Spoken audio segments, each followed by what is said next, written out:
नमस्कार मित्रांनो, मी प्राध्यापक जयंत वासने आणि आज आपण मराठवाड्याचा भूगोल या पेपरचा अभ्यास आपण करत आहोत आणि या आधीच्या लेक्चरमध्ये आपण मराठवाड्यातील भूगोला या पेपर अंतर्गत मराठवाड्यातील लोकेशन वगैरे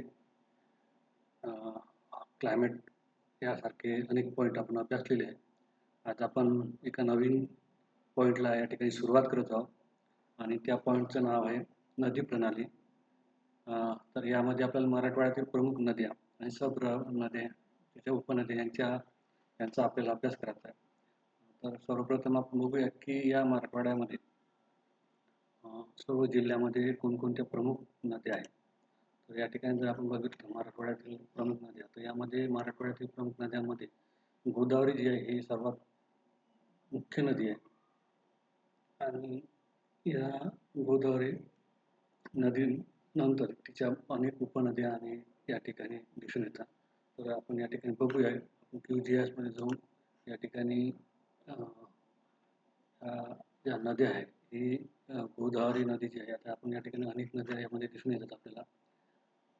या सगळ्या पूर्णा, पैनगंगा, मांजरा, मनार यासारख्या, गोदावरी, दुधना यासारख्या अनेक नद्या या ठिकाणी दिसतील. आपण एक एक या ठिकाणी बघूया की गोदावरी नदी ही कुठपर्यंत आहे, कोणकोणत्या जिल्ह्यामधून ती या ठिकाणी मराठवाड्यामध्ये वाहते, त्यांचा अभ्यास आपण या ठिकाणी करणार आहोत. तर या ठिकाणी दिसून येते मित्रांनो. तर या मराठवाडा मध्ये गोदावरी नदीची सुरुवात जी आहे ही पश्चिमेकडून छत्रपती संभाजीनगरच्या अगदी बॉर्डरला या ठिकाणी ही नदी वाहताना दिसते. त्यानंतर ही पुढे जालना जिल्ह्याच्या बॉर्डर या ठिकाणी दिसून येते. जालना जिल्हा ते बीड जिल्ह्याच्या दोघांच्या मधून ही नदी वाहताना दिसते.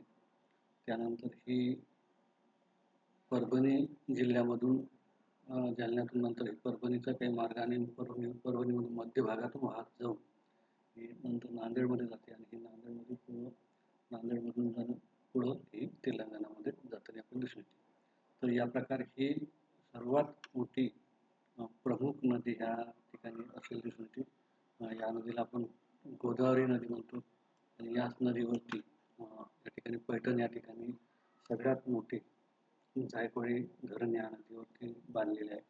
तर ही सर्वात मोठी प्रमुख नदी आहे गोदावरी. आणि यामध्ये बघू शकता गोदावरी नदी ही मराठवाड्यातील सर्वात प्रमुख नदी आणि मोठी नदी आहे. ही नदी नाशिक जिल्ह्यात उगम पावते आणि मराठवाड्यातील छत्रपती संभाजीनगर, जालना, बीड, परभणी आणि नांदेड,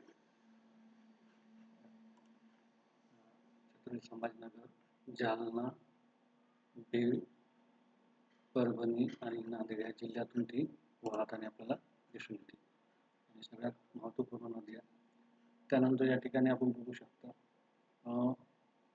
या ठिकाणी मंजिरा नदी ही दुसरी महत्त्वाची नदी या ठिकाणी दिसून येते. ही गोदावरीची एक महत्त्वाची उपनदी आहे आणि तिचा उगम बीड जिल्ह्यातील पाटोदा तालुक्यात होतो आणि ती नांदेड जिल्ह्यात गोदावरीला मिळते. मंजिरा ही नदी सुद्धा एक या ठिकाणी महत्त्वाची नदी असलेली दिसून येते.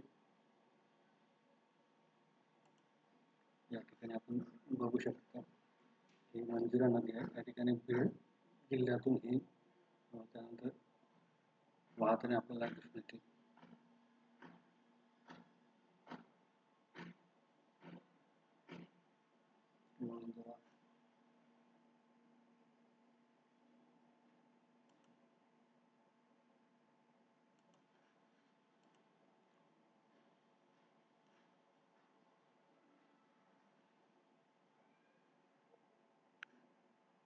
ही या ठिकाणी दुसरी महत्त्वाची मांजरा ही नदी असलेली आपल्याला दिसून येते.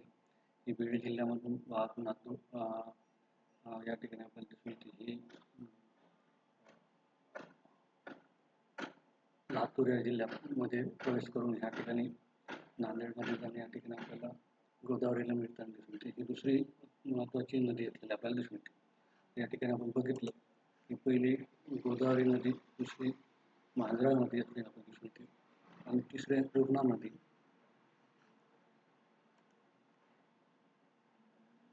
या ठिकाणी आपण बघतो पूर्णा नदी जी आपल्याला दिसून येते, ही या ठिकाणी पूर्णा नदी असलेली आपल्याला दिसून येते. आणि ही देखील गोदावरीची एक प्रमुख उपनदी आहे, जी मराठवाड्यातील आणि विदर्भ प्रदेशामधून वाहून दुधना नदी ही तिची पूर्णेची उपनदी असलेली आपल्याला दिसून येते.